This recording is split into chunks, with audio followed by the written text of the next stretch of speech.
ئازیزان سڵاو خۆشحاڵین لە بەرنامەیەکتری ڕاڤا بە دیدارتان شاد دەبین.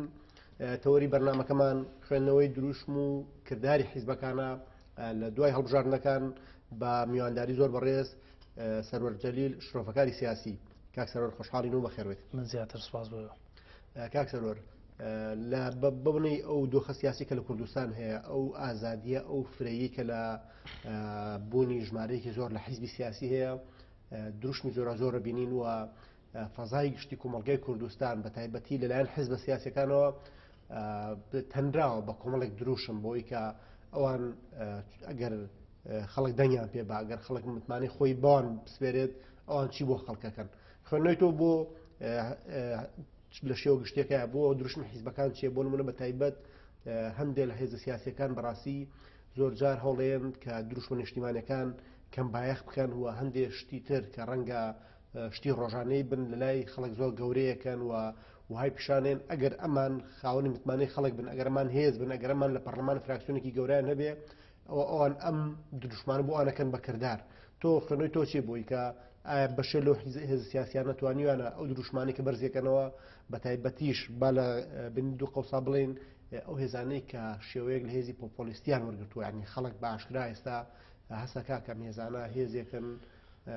سەتحین و بازاڕین و پۆپۆلیستن و هێزگەلێکن بەڕاستی کار لەسەر نە دروشمە نیشتمانیەکانەکەن و زۆر جار لەسەر بێباخردنی دروشمە نیشتمانیەکانی شەکەن. سەرەتا دەستخۆشی لە جەنابەتەکەم بۆ ئەم دەرفەتە. بەڕاستی جەنابێت بابەتێکی گرنگە دروژاندووە لە کۆمەڵگەی کوردیە و سەرەتا بێ باس لەوە بکەین حیزب چییە و لەکوێ حیزب هەیە. حیزب بریتیە لە کۆمەڵێک کەس کە هەڵدەسن بە بەرزکردنەوەی دروشمێک لە سیستمێکی دیموکراسیە لە سەرجەم وڵاتانی دنیا. ئەگەر سیر بکەی حیزبەکان کە دەبنە فرە حیزب لە سیستمە دیموکراسیەکانە لە جیهاندا، ئەو وڵاتانی کە دیکتاتۆرن وەک ڕوونە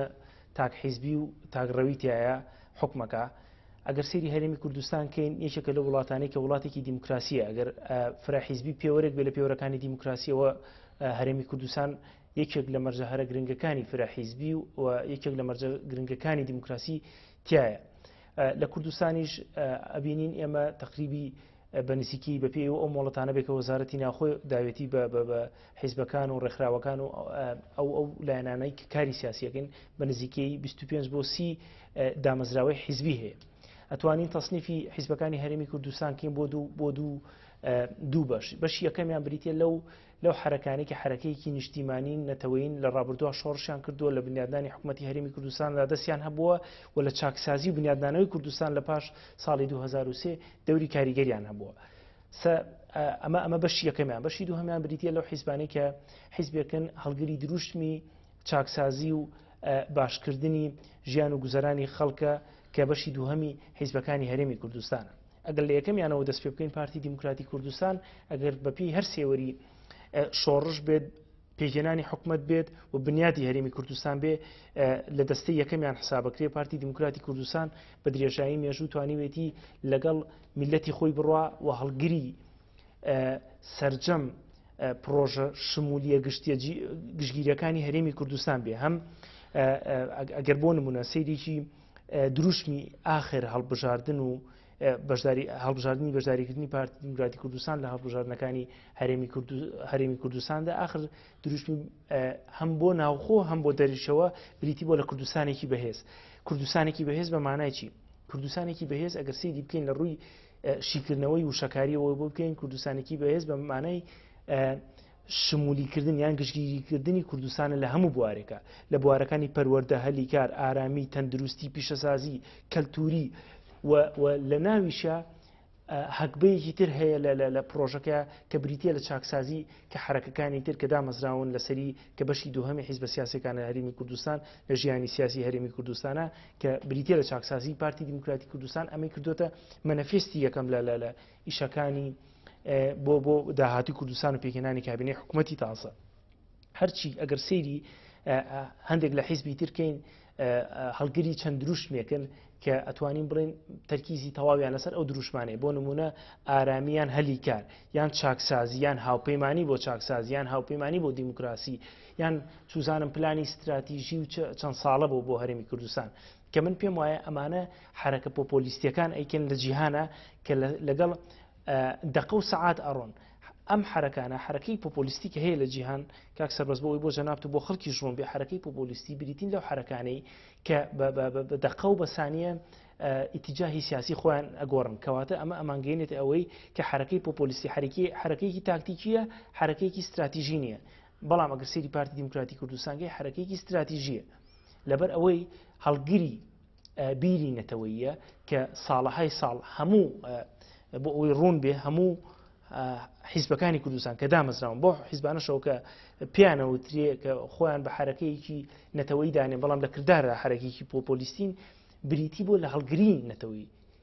ئاڵای نەتەوەی ئاڵای شۆڕشی نەتەوەی لەبەر ئەوەی ئێمە لە مەرحەلێک لە مەرحەلەکان چەساوی نەتەوە بەردەوام بە نزیکەی 1000 ساڵ بۆ 1300 ساڵ کورد خەباتی کردووە بۆ بەدەستهێنانی کیانی خۆی بۆیە ئەگەر سیر بکەین حرەکە پۆپۆلیستەکان لە هەرێمی کوردستاندا ڕوو لە زیاد بوونە ئەمەش بەداخەوە هەندێک کات ئەگەڕێتەوە بۆ ناهۆشیاری تاگ لە کۆمەڵگەی کوردیدا بەوەی کە بەردەوام لایەنی ئەلامیان بەکارهێناوە هاشوشێکی زۆریان کردووە لە کۆمەڵگەی کوردیدا بۆ نمونە هەندێکیان پێیان وایە ئەڵێ مەسەلەن پێویستە کارەبا چاک بکرێت لە هەرێمی کوردستان بۆ خۆی پلانی کارەبا لە هەموو لە ڕۆژهەڵاتی ناوەڕاست بە هەموویەوە و لە جیهانیشا پلانێکی استراتیژیە پێویستی بە پلانی هەر سێ نوعی پلان هەیە کە مامناوە بڵێن کوردخایەن مامناوەند استراتیژەیە بۆ ئەوەی ئیدامی پێ بە هەموو وڵاتانی ئەوانەی کە بەردەوام کارەبایەکی تاوانەیە مەفاعیلی نەوەییان هەیە کەواتە مەفاعیلی نەوەییش ئیدامەیەکی زۆر بەهێزیوێ ئەم حرەکە پۆپۆلیستیانە ئەمە بەکار ئێننەوە کە شتێکی لە ڕۆتیناتە بۆ ژیانی خەڵک بەکاری ئێننەوە بۆ کڕینی دەنگ کاتێکە دەنگدەریش دەنگایە بەم حرەکە پۆپۆلیستیانە کەواتە دەرئەکەوێت کە تاچی کورد لە حیزب تێنەگەشتووە لە مەنەفێست و فۆرمی حیزب تێنەگەشتووە بۆیە بێ سەرجەم حیزبە سیاسیەکان و چاودێرانی سیاسی کار بکەن بۆ هۆشیاری خەڵک لەبارەی حیزبەکانەوە دەست خۆش بێ کاکسەر باسی وت کرد کە بەشێ لەم هێزە پۆپۆلیستانە ڕەشەتەی ئامادەکرایان هەیە یعنی ئەگەر تۆ تەماشا بکەی بەشێ لەم هێزانە بە تایبەتی لە هەردوو هەڵبژاردننی مانگی 2010 و مانگی 9 کە بە هەڵبژاردنەکانی سیئیلون لاسرا بۆ پەرلەمانی کوردستان ینی بەشێ لەم هێزە پۆپۆلیستانە ڕەچەتەی ئامادەکراوێن هەبوو لەسەرەوەی کە ئەگەر ئەوان بگەن بەدەسەڵات چۆن لە مودەیەکی زەمەنی زۆر کورتە بۆ نمونە خزمەتگوزارەکان بە ئاسێکی زۆر باشە بەنەسەرەوە موچەفولەکەن ئەوەی کە کارەباکەن بە 24 کات ژمێری ئۆتۆمبیلی کارەبایی ئەهێنن نازانێت چەندیان بەندا و دروستەکەن شۆمەندە فەرهێنن چی هێنن ینی کۆمەڵ شتی گەورەیان باس کرد بەڵام ئەگەر تۆ تەماشای دیوی ناوخۆی ئەم حیزبانە بکەی لە مامەڵەکردنیان لە ناو خۆیانە لە شێوەی ئەوەی کام حیزبانە ناو خۆیان چەند دیموکراسین چەند عادلن چەند توانیوان میکانیزمی باش دروستکردن بۆ بەڕێوەبردنی خۆیان تەماشاکەی لە ئیداردانی خۆیانە شکست بوون شکستیان هێناوە بەڵام زۆرجار ئەوان پەلاماری گابەردێکەیەن بۆ ئەوەی کە بڵێن ئەگەر ئێمە سوڵتە بین ئەگەر ئێمە متمانەی خەڵکمان هەبێ و ئەگەر ئێمە گەیشتین بەدەسەڵات ئێمە ئەم خزمەت گوزاریانە چەند زیادەکەین و پێشەشی خەڵکیەکەین تۆ خوێنەوەچی بووی کە ئەم حرەکانە بەڕاستی ئەوەی کە جەنابەت باست کرد یعنی هەوڵێن خەڵک لە جیاتی بەرەو هۆشیاری بەرەو ناهۆشیاری بەر بەڵێ حرەکەی پۆپۆلیستیەکان بەردەوام لە جیهانە حرەکەیەکی دەم بە بۆڵن یعنی بەردەوام قسەکردنیان هەیە کرداریان زۆر کەمە کاتێک ئەکەوێتە سەر کردار لە ناو خۆیانە تەطبیقیکەنیان بۆ ئیدامەدانی ئیشەکانیان تەطبیقیکەن کاک سەرۆستەکەونە قەیرانی گەورەوە بۆ نمونە ئێستا زۆربەی حرەکە پۆپۆلیستەکان باز لەوەکەن کە ئەڵێ ئێمە گەنجمان هێناوەتە پێشەوە کاتێک سەیری ڕێخەرانی مەسەلەن یان بڵێن ئەندامانی باڵای ئەو حیزبە بکە ئەو لایەنە بکە سیرەکەی زۆربەی کەسەکان لە 45 ساڵ بەرەوسەرەوە یان لە 40 ساڵ بەرەوسەرەوە کە ئەمانە خۆ دەزانی بەپی UN بە گەنج حساب ناکرێت کاتێک سیرەکەی ئەمانە ئەبینی خەڵک بەرەبەرە بۆ خۆی ڕاستە لەوەچی لە مەرحەلێک لە مەرحەلەکان گوتاری حرەکەیەکی پۆپۆلیستی پێ خۆش بێ لەبەرەوەی خۆی معاناتی لەگەڵ ئەو کێشەیەکە ئەو ڕوژانێتی بەڵام بەرەبەرە کە بووی دەرەکەوێت لە کێشەکانی خۆی کێشەی ناخۆی خۆی کێشەی ئیدامەی لەگەڵ حکوومەت و سەرئێشەی هاوڵاتی ئیتر بووی دەرەکەوێت کە ئەم حرەکەی لە ئیدامەدانە فەشەل ئێنێ بەگشتیش لە جیهان سیر بکە حرەکەی پۆپۆلیستی زۆر کەمە لە دوای حربی عالەمی دووهەمەوە چوو بێتە سەر حکم و دەسەڵاتی گرت بێتە دەست چونکە بەردەوام ئەوەی کە پێوترێ ستیبڵی ینی ئارامی لە وڵات تێگەچێ لەبەرەوەی ئەم حرەکانە هەموو شتێک ئەهروژێنن بۆ بەشی خۆیان لە کاتێکە کە خۆیان هەر حرەکەیەکی پۆپۆلیستی حرەکەیەکی پۆپۆلیستی تری قبول نییە لە کاتێکا خۆی هەڵگری ئەوەیە کە فرا حیزبی هەبێت دەستێوەردان لە حیزبێکی تر نەبێت زەختکردن و داخستنی ڕۆژنامەگەری هیچ حیزبێک لەلایەن هیچ حیزبێکی ترەوە نەبێ یان حکوومەت لەلایەن حیزبەوە نەبێ بەڵام کاتێک کە خۆی ئەچێتە سەر حکومیان کاتێک خۆی داشی سوار ئەبێ بۆ کەلیمە بۆ نەسەبیڵین ئەوە هەموو شتێک لە بەردەم خۆیان ڕەف زەکاتەوە خۆی بە حکمی ڕاستەقینە و بە حکمی حەقیقیدا ئەنێ بەڵام ئەوانی تر سفرەکاتەوە لە کاتێکە حیزبەکانی تر ئەوانەی کە لە ڕووی استراتیژیەوە پێگەیان هەیە هەموو حەزی لەوەیە حرەکەی تازە دروست بێ بۆ ئەوەی لە ناوخۆی خۆیان خۆی بتەوترکە لەبەرەوەی ئیدامە بە خۆی بە بزانێ خۆی مقارنەی خۆی بکە بە حیزبێکی تازە بزانە خۆی چۆن بەڕێوە ڕۆشتووە ئایا سەروەریەکانی ئەو حیزبە لە ڕابردوو چۆن بۆ ئێستا چۆن بەکاری ئێنێ بەڵام حرەکەی پۆپۆلیستی یەکسەر کە هەڵدەسێت ڕەفزکردنەوەی بەرامبەرەکەیەتی جا حرەکەیەکی تازە بێ حرەکەیەکی مێژوودار بێ بەس خۆی پێگرنگە یعنی دروشمەکان لە ناو حیزبەکان ئەو حرەکە پۆپۆلیستیانە کە بەرزەکرێتەوە دروشمێکی سەطحی کاتی کاربەڕێکردنە وەکو حیزبەکانی تر نییە بەڵێ کاک سەرۆر باسیەوە کرد کە حرەکەی پۆپۆلیستی حرەکانی تری هاوشێوەی خۆی قوبوڵ نییە کۆمەلگاکەیە کە حرەکەی تر هەبێ ئەگەر خوێندنەوەی ئەم قسە تیۆری جەناب بە ئەگەر تەماشای بکەین بۆ نمونە تەحویلکەینەوە بۆ دیۆپراکتیکەکە لە کوردستان ئەگەر سیر بکەی بەشێ لەو حیزبە وردانە بەشێ لەو حیزبانەی کە پۆپۆلیستین وەک جەناب دوتە میدیایەکی دەم بە بۆڵیان هەیە یعنی بەردەوام چەند پەلاماری دەسەڵات هەیەن چەند هەوڵی چاواشەکردنی خەڵکێن ئەو دەش پەلاماری یەکتری هەیەن یعنی سەگە تۆ تەنها تەماشای ئەم دووسی هەفتەی ڕابردوو بکەی چەند حیزبێ لەم حیزبانە کە سیمای حیزبی پۆپۆلیستیان هەیە کۆمەڵ حیزبی دۆگمان و حیزبی شۆڤێنین تەماشا بکە ینی لە پاڵ هەر هێرشێکە بۆ سەر حکوومەتێکن زیاتر لەو هێرشانەکەنە سەر یەکتری ینی یەکتری تاوانبارەکەن ئارگومنتەکان یەکتری خاڵیەکەنەوە و ینی جۆرێک لە فەوزا جۆرێک لە تێکدانی ژینگەی کۆمەڵایەتی تێکدانی ژینگەی میدیایی تێکدانی فەزای گشتی کۆمەلگای کوردستان لەسەر دەستی ئەم حیزبانە هاتوتە بوون جا پێم خۆش بوو جەنابەت باسی پرسی گەنجت کرد هەر سەبارەت بەم حیزبە پۆپۆلیستانە ئەم حیزبە دەم بە بۆڵانە لە مەڕ پرسی گەنج ینی بەشی هەرە زۆرم حیزبانە هەوڵی بەلاڕێدابردننی گەنجێن و هەوڵێن ژمارێکی زۆری گەنج لە دەوری خۆیان کۆ بکەنەوە گەنج وەکو ئەو هێزەی کە ئەوان یان وەکوی کە هەمومان نەزانین کە گەنج هێزێکی گەورەی لە کۆمەلگایەوە بزوێنەری کۆمەلگایە بەڵام ئەوان بەشێکی گەورەی دروشمەکانیان هەوڵدانە بۆ جوڵاندن بۆ سەرنجڕاکێشانی گەنج خوێنەوەی تۆ چییە بۆ بەتایبەت حیزبە پۆلیستەکانی کوردستان لەوەی کە بەشێ لە دروشم و بەشێ لە مەسجەکانیان ئاراستەی گەنجانەکەن بەڵێ سەرەتا بەشی یەکەمی پرسیارەکەت کە باس لەوەکی بۆچی یەکتریان خوبڵ نییە ئەم حرەکانە وەک پێم وتی ئەم بڵێن هەندێکیان خۆی وا ئەزانێت ئەو دروشمێکە خۆی بەرزی کردوەوە تەنها مڵکی ئەوە هیچ حیزبێکی تر بۆی نییە مڵکی بڵێن ئەم دروشمەی ئەم بەرزکاتەوە لە بەرەوەی ئەم مڵکی ئەمە بۆ نمونە یەک نمونەت بۆ بێنمەوە سەبارەت بۆ حرەکانەکە لە هەرێمی کوردستانن دوای 12 کە انتخاباتی عێراق کرا ئەگەر سیر بکەی کاک سەربەست هەوڵیاندا بەرەیکی فراوان دروست بکەن بۆ دژی دوو حیزب لە هەرێمی کوردستان و یەکگرتووی لە بەغدا بۆیان نەچوە سەر لە بەرەوەی متەناقضبوونی زۆریانەیە هەم لە ڕووی فۆرمی حیزبەوە هەم لە ڕووی ئەدای حیزبیەوە هەر حرەکەیەکی ژوەکو وتم خۆی پێڕاسترە لە کاتێکا لە مانگیدا لە سی ئەیلول دووبارە ویستیان بەرەیکی هاوبەش بە تا ئێستاشەوە پێک بهێنن لە پەرلەمان ببنە ئۆپۆزیسیۆنێکی کارە وەکو ئەوی خۆیان باسیەکەن هەر دووبارە نەیانتوانی کەواتە ئەمانە کێشەی مەنەفێست و ئیشکردن و ئەدای یەکتریان هەیە حیزبێکی ئیسلامی لەگەڵ حیزبێکی حرەکەی تازەیی کە خۆی پێ وایە یونیڤێرساڵە یان جیهانیە یەک ناکرێتەوە لەبەرەوەی وەکوتم لە ڕووی فۆرمی حیزبی و ئیشی حیزبی و دیسپلینی حیزبیەوە جیاوازیانەیە کاتێک سیرەکەی بۆ نمونە ئەم حرەکە پۆپۆلیستیانە کاتێک کێشەیەکی ناوخۆییانە بێ کە کێشەی ناوخۆییانە بێ هیچ کات زەقی ناکەنەوە مثلا لە کەناڵە میدیاکانی خۆیان ئەسڵان لەگەڵ ئەوەی زەقیشی ناکەنەوە ینی ئەگەر لە شوێنەکان کە زانیان ئەمە ئیتر بۆ تشتێک هەموو کەس ئەیزانێ بگرە شەرعدانی بۆ ئەێن لە کەناڵەکەی خۆیەوە ئەڵە چاودێرێکی سیاسی ئەڵێ مثلەن فڵانەشت دەستی فلانە حیزبیتیایە ئەمە بەکری گیراوی فلانە حیزبیترە کاتێک سیرەکەی چاودێرەکە ئەسڵ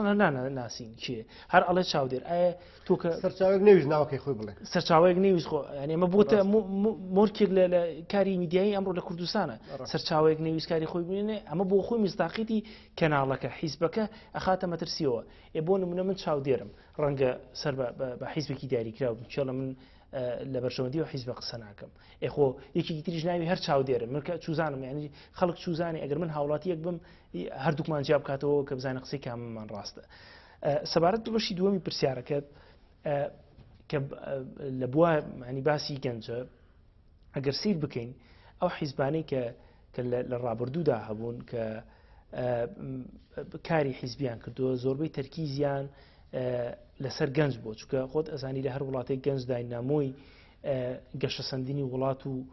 ژێرخانی ئابووری و کۆمەڵایەتی و کەلتوریە ئەم حرەکانەش ئەیانەوەی ئیسفادە لەم بوارە بکەن لە کاتێکا کووتم پێشتر لە دەستی بەڕێوەبردن لەوانەی کە کاری حیزبی ئەکەن هیچ کامیکان گەنجنی لەسەر و تەمەنی 35 ساڵ و 40 ساڵ و 45 ساڵەوەن حیزبەکە بەڕێوەبن تەنها گەنجیان ئەوێت بۆ غەوغا و بۆ فەوزاکەی ناو وڵات کە ئەیانەوێ بەکاریان بهێنن لە کاتێکیش کە بۆ نمونە هەرێمی کوردستان و ساڵانی ڕابردوومان لە بەرچاوە کە چەند مزاهرەیەک و خۆپشاندانێک کرا کە دنیایەک خەڵک بەرکەوتن کە هەندێکیان ئەگەر تعبیرەکەم ڕاست بێ خەریکی فەوزانانەوە بوون لە شارەکان کە کاتێک هێزە ئەمریکان بەرەو ڕۆیان ڕۆشتن بە هەر نوعێک لە نوعەکان هەر شتێکیان لێ بەسەر هاتبێ دوایی ئەو حرەکانە بگرێت لە کاتی تەسریحدانی ڕووداوەکانە ئەیانود ئەمانە پلانگێڕیەکەن یان ئەیانەوێ بارەگا حیزبی حکوومەکان بسووتێنینیان هەر شتێکی تر بۆ خۆیان کاتێک ئەیانزانی نوعێک لە نوعێک بەوەی کە حکوومەت ئیسیجابەی هەیە بەرەو پێشچوونی بۆ ئەو خۆپشاندانانە گوێیان لێ ڕاگرێ دەستکەوتەکانیان نەکرد بە هی خۆیان کاتێک کە هیچێک بەر ئەکەو بۆ تەقەیەک بوو بریندارە بۆ هەرچیەکی لێ دەهات هیچ قەرەبوویکی ئەوانیان نەیەکردەوە و بگرە پشتگوێشیانە خستن بۆ ئەم حرەکانە تەنها وەک وتم لە پێشێکی قسەکانم بۆ کارێکی تاکتیکی زەمەنی بەکارێنن هەم گەنج هەم دەستگای ڕاگەیاندن و میدیاکان هەم بۆ خۆشیان دروشمەکانیش بەگشتی بۆ مەرحەلێکی کەمدای ئیشی پێەکەن کاک سەرۆر باسی ئەومان کرد کە بۆ نمونە ئەم حرەکانە چۆن لە ناوخۆیانە دژ بەیەکنەوە چۆن هەوڵێن چینە جیاوازەکانی کۆمەلگای استیغلال بکەن پێم خۆشە قسەی لەسەرەوە بکەین لە پاڵ گەنجە ئەم حرەکە پۆپۆلیستانە زۆر جار هەوڵێن ژمارەیەک لە هەڵسوڕاوەکانی خۆیان ژمارەیەک لە کەوادرە حیزبەکانی خۆیان وەکو ڕۆشنبیر وەکو دەستەبژێر وەکو ڕۆژنامەنووس وەکو چاودێری سیاسی وەکو شۆڤەکاری سیاسی وەکو خەڵکی شارەزا وەکو ئەکادیمی بە خەڵکە ناسێنەوە سەرنجام قسەی ئەمانە ئەکات بۆ نمونە کاتە بە کۆمەڵ تایتڵێک کە خەڵکی پێفریوەیە فەرنۆچیە بۆی کە بۆ نمونە تەنانەت با ئەوش بڵێن کە زۆر جار ئەم حرەکە پۆپۆلیستیانە خەڵکە زۆر سادە و سەتحەقی خۆیان وەکو ڕۆشنبیر بە خەڵکە ناسێنن بەڵام زۆرجار ڕۆشنبیر گەلێک کە ئەگەر لە بەرژەوەندی نیشتیمان قسە بکات لە بەرژەوەندی خەڵک قسە بکە یان بە پێچەوانەی دروشمەکانی ئەوانەوە قسە بکە ئەوان تووشی جۆرێک لە تیرۆری کەسایەتیەکەن و زۆر جاریش بە تایبەت بۆ نمونەگەر لە ناو هێزێکی وەکو دیموکراتی کوردستانە خەڵکێک ڕۆشنبیر بێ ڕۆژنامەنووس بێن و سەر بێ ئەدیب بێ ئەوان زۆر جار تەعنیەکەن بۆی کە کۆنە و ئەقڵەتی کۆنێکی لەسەر ئەو قسانە ڕاستە بەڵام خەڵکانێکی زۆر سادا خەڵکانێکی زۆر بازاڕی ئەهێنن لە ڕیزەکانی خۆیان وەکو ڕۆشنبیر وەکو ڕۆژنامەنووس وەکو ئەدیب وەکو گەورە هونەرمەندی ناسێنن فەرنۆچی بۆی کە ئەم هێزە پۆپۆلیستیانە یعنی بە شێوەیەکی فراڕەهەندی پەلاماری هەموو چەمکەکان هەیەن یعنی هیچ چەمکێک نییە ئەمان دەستی بۆ نەبەن و بۆ نمونە بەخراوی بەکاری نێنە کاک سەربەز ئەوانەی کە تۆ باسی ئەەکەی زۆربەی ئەو حیزبانە کە بەناو ڕۆشنبیریان هەیە باوا بڵین بڕاب کە زۆربیان لەگەڵ معاناتی ئەم خەڵکانە ژیان زۆربیان لە دەرەوە هێنراونەتەوە بۆ ئێرە بە گرنگی پێت ئەڵێم هەموو ئەوانە کە تۆ باسیەکەی بابا نڵێ 100% بەڵام ئەتوانم لە 180 گرنتی بۆ بکەم موچەی بندیواریانەیە کە ناوی ڕۆشنبیرە لە ئەوروپا هاتۆتەوە یەک ڕۆژ لە ساڵی 1990ەوە هەندێکیان لەو کاتەوە هەندێکیان لە ساڵی 1996ەوە هەندێکیان لە 2023ەوە یەک ڕۆژ لەگەڵ معاناتی میلەتە نەژیاون لە دەرەوە بوون لە دەرەوە توییت و کۆمنت و سوزانم راپۆرتی بڵاو کردوێتەوە میحوەری ئەو فەیسبوک بووە کاتێک میدیایەکی گەورە خرێتە خزمەت ئەو تووشی گەشتکە بێ هەرچی بوێ قسە دەری ئەبڕێ بۆ خۆی لە بەشێکی پرسیارەکانە دەوام سیر کرد کە باس دەوەکی بە تایتڵی جیاوازیان بۆ دروستەکەن یعنی چۆن وەکو چۆن یەکێک جلێک بۆ یەکێکە کرێ و بۆ ئەدورێ تایتڵی جیاواز ئەدورن و یەکەم بە بەری ئەم کۆمەلگایە کاتێککە ئەمە حرەکانە ئەبیننی ئەوها هەر بۆ زانیاری جەنابەت ڕۆژێک لەلایەن لە شوێنێک دانیشتە بوون هەندێک لەو بەڕێزانە لە پشت ئێمەوە بوون کە نزیک بوون لەو حرەکە پۆپۆلیسیانەوە و شتیان ئەنووسی و خەڵکی زۆر بە خودت پیان سیرەکە پێم وابێ هەندێک شتیان بڵاو کردووە ڕخنیان لە خودیەوە حیزبە گرتە بوو یعنی ئەهاتن وەکو بۆ چۆن ئەڵێ تەنزێک لە یەکتری تەنزیان لە یەکتریە و ئەوە ئەم شەو جەماعەت بۆیان لێکردی لە سۆشیال میدیا بۆ ئەو قسەیان پێوتی ینی حتا وەک ئەوەی کە هەیە حرەکەی پۆپۆلیستی ئەبێت لەسەر یەک وەکو وسکەی قیتار بەیەک ئاڕاستە بڕۆی ئەبێت هەموو شتێک لە بەرژەوەندی خۆی بێ ئەگەر هاتوو باری لار بوو قسەیەکی ڕخنەیەکی لە خۆی گر ئەوە هیچ قوتسێتێکی بۆ نایهێڵێتەوە هەموو شتێک بێوەڵێ یعنی کەواتە دەرئەکەوێ حرەکەی پۆپۆلیستی هەڵگری ئەگەر باوا بڵێن بۆ تعبیرش ئەگەر خۆیان بە جیاواز بزانن ئەوە لە ناوەڕۆکتا هیچ جیاواز نین لە ڕووکەشا بڵێ لەوە چێ ناوێکی جیاوازی هەڵگرتوێ بەڵام لە ناوەڕۆک و تەعاملکردنا وەکو یەکوان هەندێک شتی تریش سەربەز بۆ ئیزافەی پرسیارەکەی جەنابەت ئەگەر بیکەم سەیری ئەو حرەکانە بکە بەردەوام باس لە ئەلمانیە دەکەن بەڵام سەیرەکەی لە کۆمەلگەی ئێمە بەردەوام مەلاکانیان نە پێشەوە هەیە ینی کۆڕی گەورە بەسێ بۆ مەلا قسەی بۆکە لە کاتێک بۆ گۆی مەلا هیچ نەزانێ لە کاتێکا لە حیزبەکانی تر حیزبەکانی ڕابردوو زۆر ڕێز لە مەلا گیراوە مەلا وەکو جەمسەرێکی گرنگی ناو کۆمەلگەی کوردی سیر کراوە وەکو جەمسەرێکی نەتەوایەتی و هاندانی خەڵک لە مەسائلی نەتەوایەتی سیرکراوە کاتێک